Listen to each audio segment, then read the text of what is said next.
జీవితంలో తోడ పుట్టిన వాళ్ళన్న వాళ్ళు మాత్రం వాళ్ళే.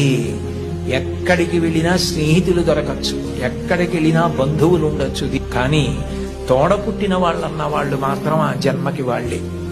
వాళ్ళని ప్రేమించడం, వాళ్ళతో దెబ్బలాడకపోవడం, వాళ్ళతో ప్రేమ భావనతో ఉండడం, వాళ్ళతో గౌరవంగా ఉండడం, చెల్లిని తమ్ముణ్ణి మార్గదర్శనం చేసి చక్కగా వృద్ధిలోకి రావడం తెలుసుకోండి. తోబుట్టువులను నిర్లక్ష్యం చేయడం, మా అన్నయ్యతో నాకు మాటలు లేవండి, మా తమ్ముడితో నాకు మాటలు లేవండి, మా అక్కతో నాకు మాటలు లేవండి, ఈ మాట అనడం చాలా దారుణం.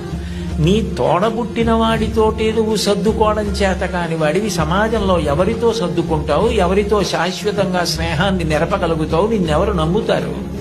ఎంతమంది వచ్చినా నీ తోబుట్టువులు నీ ఇంటికి రాకపోతే ఏమిటో ఆయన ఊరందరికీ